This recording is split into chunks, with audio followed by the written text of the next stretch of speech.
Halo kawan asa sekalian, Assalamualaikum warahmatullahi wabarakatuh. Kita kembali berjumpa di program live sore kali ini, dan kita akan membahas berkaitan soal masih yang hangat, yaitu adalah soal debat capres ketiga yang baru saja selesai kemarin.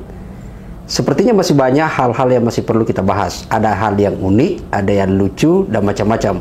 Bahkan ada yang menyebut ada salah satu paslon yang baperan gitu ya setelah pasca debat kemarin. Tapi kita tidak akan membahas soal yang siapa capres baperan itu. Kita di channel ini kita akan membahas berkaitan soal yang substansial, karena dalam catatan kami itu ada beberapa hal yang memang penting untuk coba kita telisik lebih jauh. Apakah data daripada paslon itu memang betul benar adanya, atau ada hal yang masih perlu kita clearkan lebih jauh supaya kemudian informasi itu akurat sampai kepada publik.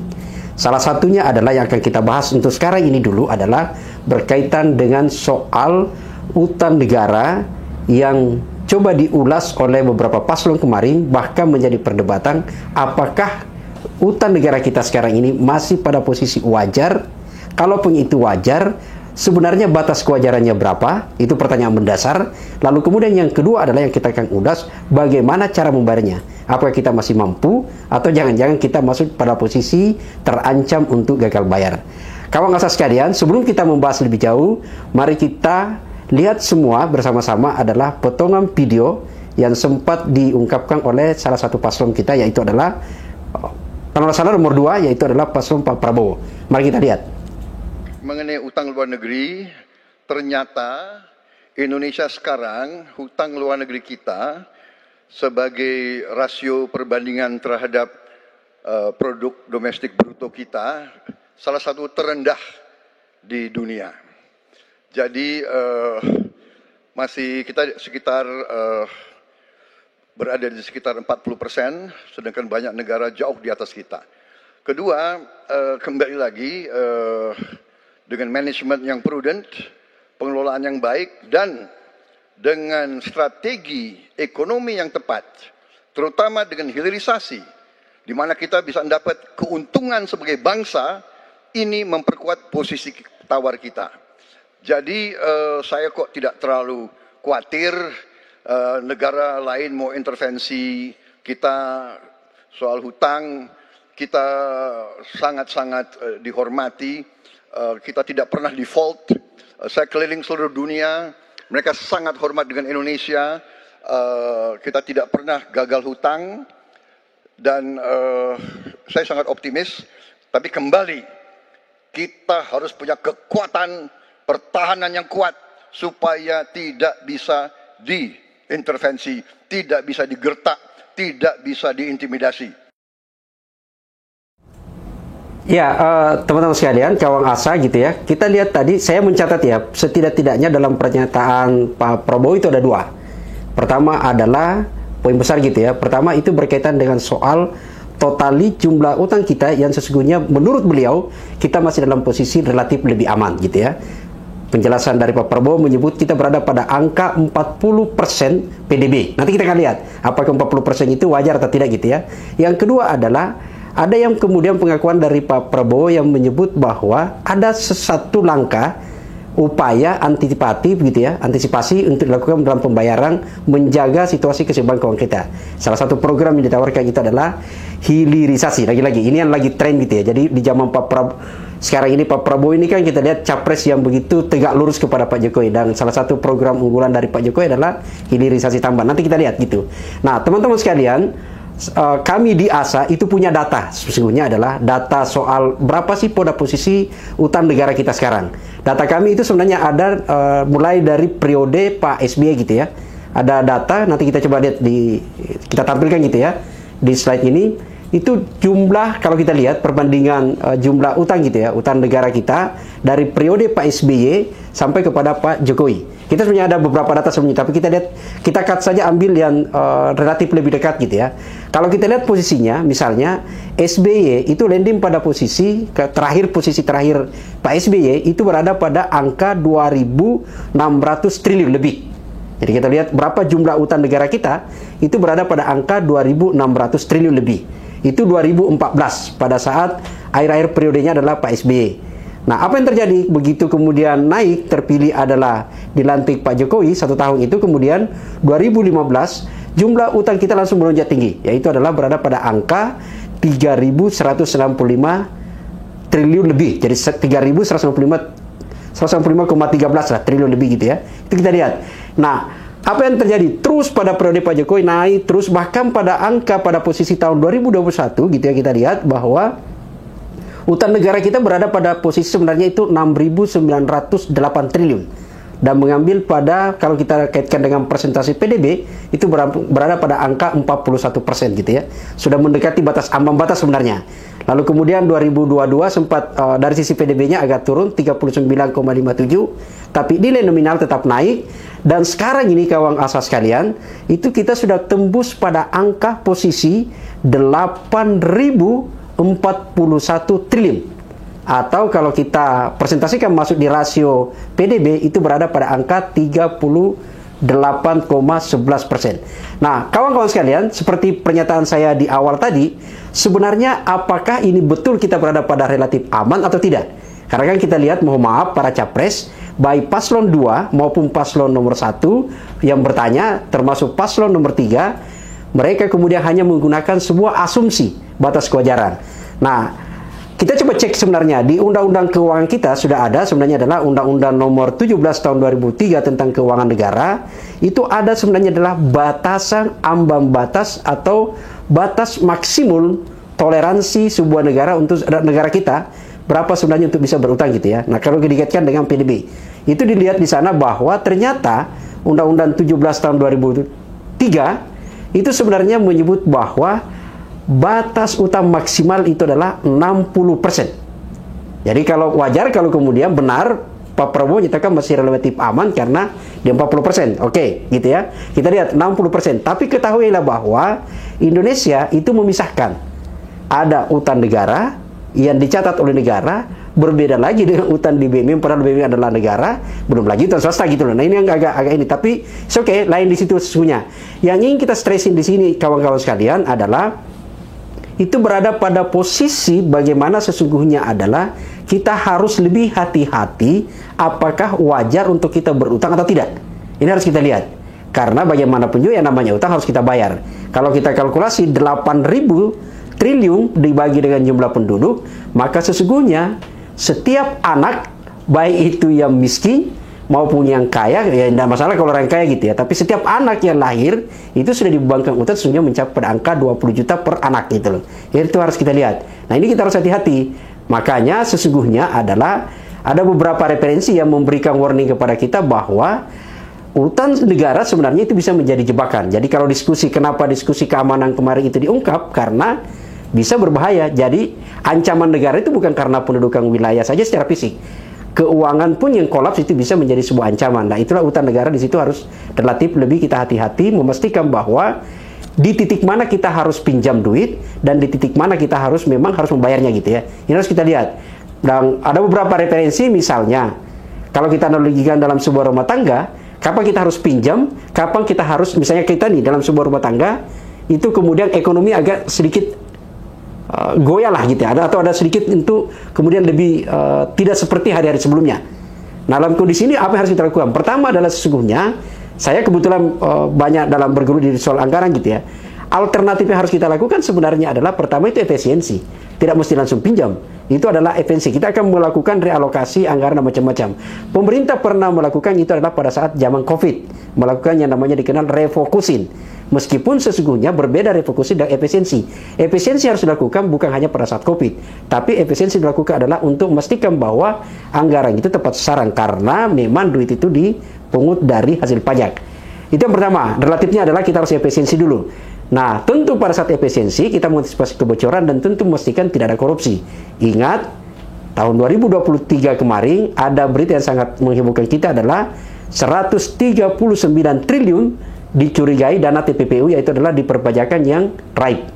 Sayang sekali sampai sekarang itu dana itu tidak ada. Jadi kita berutang begitu besar, tapi kemudian pendapatan revenue kita, pendapatan pajak justru dikorupsi oleh beberapa oknum pejabat gitu ya. Ini kita lihat. Alternatif lainnya adalah bagaimana kemudian melakukan optimalisasi terhadap aset. Dan yang terakhir memang kita harus pinjam gitu. Kita lihat pada positif. Nah, karena itu terjadi, maka ancaman itu tentu kita harus hati-hati. Jangan sampai kemudian kita melakukan pinjaman duit tapi ternyata menggunakan juga yang tidak tepat. Jadi sudah tidak ada duit, mau membangunnya justru boros, bahkan itu tidak penting. Maka sejatinya adalah kalau memang pinjam itu definisinya sederhana. Kita terpaksa melakukan pinjaman kepada pihak orang lain karena tidak ada pilihan. Program itu adalah kebutuhan yang mendesak dan harus dilakukan. Tapi kalau itu tidak tepat, maka itu akan berbahaya. Nah, ini yang harus kita lihat. Karena kalau tidak hati-hati, maka bisa-bisa itu mengganggu kawan kita. Apalagi kawan asas sekalian, selain dari jumlah utang yang kami sudah tayangkan tadi, studi kami juga itu memperlihatkan bahwa tax ratio kita, rasio untuk pajak kita, memang Kementerian Keuangan menyatakan bahwa sudah menggembirakan. Tapi kalau kita lihat trennya, itu justru masih tetap belum aman, bahkan cenderung turun gitu ya. Misalnya tahun 2023 tax ratio kita itu justru berada pada posisi hanya 10,21%, rendah dibanding, jadi itu pun masih rendah dan bahkan turun di tahun sebelumnya 10,39%. Jadi ini berbahaya gitu ya.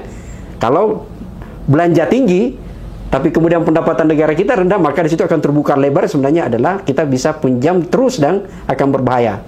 Bahkan akan kalau tidak terkontrol juga, maka bisa terjadi potensial loss gitu ya, yang dalam hal ini adalah bisa kita gagal bayar gitu. Seperti misalnya kita lihat nih, ada penjelasan video dari Pak Faisal gitu ya, ada seorang ekonom senior yang kita kutip gitu ya di channel Abraham Samad Speak Up. Bisa kita lihat. Nafsu besar, tenaga kurang. Artinya justru penerimaan pajak selama era Pak Jokowi merosot tajam. Tax ratio ya, tax ratio merosot tajam, mencapai level terendah sepanjang sejarah Republik Indonesia, hanya 1 digit. Sedemikian rendahnya pajak itu, sehingga kita itu di dunia nomor 134 dari 143 negara. Sedemikian sangat rendahnya. Nah, jadi kalau pengeluaran naik terus, pendapatan turun terus, kan makin menganga. Dan menganga itu ditutup dengan utang. Apa bisa dibayar? Sudah tidak bisa sebetulnya. Maksudnya sudah tidak bisa itu karena pengeluaran APBN di luar bunga utang itu sudah lebih rendah daripada penerimaannya. Nah, itu teman-teman sekalian, kawan asa, kita dengarkan tadi penjelasan dari ekonom senior Pak Faisal gitu ya, yang menyatakan bahwa posisi kita justru bahkan, kalau Pak Faisal lebih ekstrim lagi daripada saya, menyebut bahwa Indonesia sudah tidak bisa sesungguhnya bayar utang mereka gitu ya, utang negara kita. Karena bahkan dia menyebut ini sekarang kita berada pada posisi, apa istilahnya, gali lubang tutup lubang gitu ya, itu istilah mereka.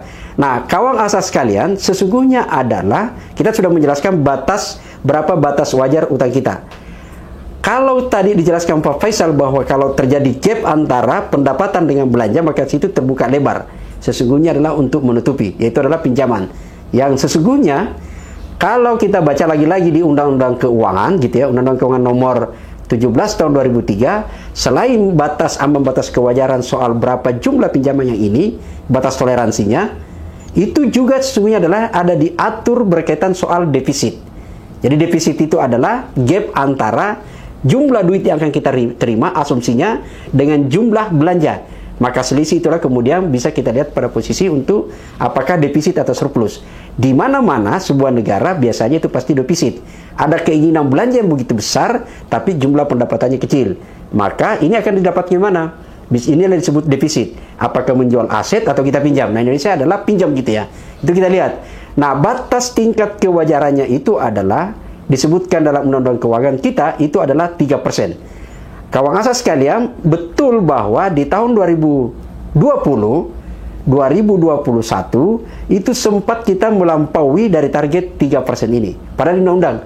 Nah, kenapa? Karena pada saat itu ada COVID, sehingga presiden kita, karena sekarang ini masih menjabat presiden ya, meskipun seharusnya sudah harus resign gitu ya, Pak Jokowi itu kemudian mengeluarkan namanya Perpu dalam situasi darurat untuk memberikan batas toleransi yang namanya adalah defisit. Pada saat itu naik sampai 6%. Yang pada saat itu kebetulan karena kami bersama kawan-kawan yang lain gitu ya, melakukan uji di Mahkamah Konstitusi dan diterima, maka sekarang ini tidak bisa lagi melebihi dari 3%. Harus kembali di 3%. Kenapa itu keluar? Karena inilah batas yang diberikan toleransi supaya kita tidak terjadi namanya keterkurang anggaran. Nah, kawan-kawan sekalian, selain dari defisit ini, kita sekali lagi saya kembali ke video tadi, penjelasan tadi dari Pak Prabowo ya, bahwa ada, ini kita akan menjawab bagaimana cara membayar membayar utang yang begitu besar sekarang, angka 8 triliun gitu, 8.000 triliun. Selain tentu menyebut, kalau Pak Prabowo adalah pelebaran sasaran objek pajak, kita menyebut adalah satu, optimalisasi pajak yang sudah ada sekarang, dan tentu adalah memastikan tidak ada korupsi. Tapi ada yang menarik adalah pernyataan yang saya sebut tadi dari Pak Prabowo, itu adalah hilirisasi. Nah, hilirisasi ini menjadi diskusi yang sangat serius sebenarnya, adalah karena pemerintah menjustifikasi program ini sangat berhasil. Bahkan pemerintah dengan bangga mungkin kita ada cuan sebenarnya masuk itu sampai 530 triliun katanya gitu ya. Tapi ternyata hilirisasi yang selama ini digembur-gemburkan ada juga permasalahan yang serius. Karena bayangan mungkin di publik hilirisasi itu adalah pemurnian gitu ya. Ternyata tidak juga. Dan yang menjadi lebih penting adalah hilirisasi ini ternyata hanya dinikmati oleh kelompok pengusaha yang justru bukan pribumi. Karena misalnya kita lihat di Morowali sana ada smelter, bangunan smelter dan macam-macam gitu ya, tambang yang disebut hilirisasi ternyata menikmati adalah mereka. Nah, untuk lebih jelasnya kita lagi-lagi coba kita dengarkan penjelasan dari, ini ada lagi-lagi kembali ya, kita kutip videonya di channel Abraham sama Speak Up. Penjelasan dari Pak Faisal soal hilirisasi gitu. Pak Jokowi jangan berbohong ke rakyat lagi. Udah berulang kali Pak Jokowi itu menyesatkan rakyat karena seolah-olah cuannya 530 triliun. Kita dapat cuan, itu cuma 5% aja yang kita nikmati. Sisanya China. Kalau cuan betul-betul kita, rupiah kita akan menguat, Bang. Ya, kalau ekspornya naik, ya rupiahnya menguat. Karena hak mereka untuk bawa hasil ekspornya ke negara sana. Yang dimaksud 530 triliun yang Pak Jokowi katakan adalah nilai ekspor yang dilakukan oleh perusahaan-perusahaan smelter. Yang tadi 95% larinya ke China. Mana cuannya? Kau utang terus APBN. Kalau CPO, Bang. CPO ini, kan kita petani itu kan, ada petani ngekspor kan. Itu ada pajak ekspornya, Bang. Pajak ekspornya bisa 30%, ya. Ada bea sawit juga, ada 2 itu. Kalau mereka nol, sama-sama batubara itu nol. Nah, kawan asas sekalian, itu penjelasannya. Jadi misalnya kita bangga selama ini menyebut hilirisasi.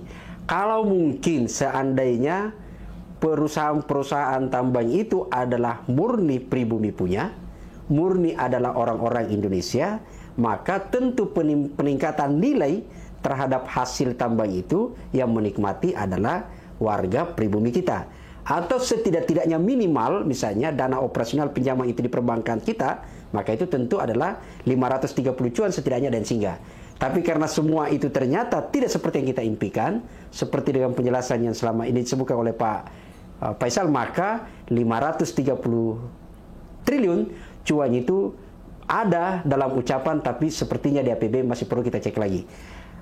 Kawan asas sekalian, mari kita sama-sama untuk mencoba mengkritisi anggaran kita lebih jauh, dan kita akan terus memantau pergerakan, dan yang lebih penting adalah sesungguhnya kita akan tagih apa konsep dari Capres ke depan adalah untuk membayar utang negara kita, dan moga-moga tidak terus menambah, karena yang namanya utang itu adalah beban kita semua. Saya kira itu kawan asas sekalian. Saya Samsudin Alimsyah. Sampai jumpa pada edisi berikutnya. Assalamualaikum warahmatullahi wabarakatuh.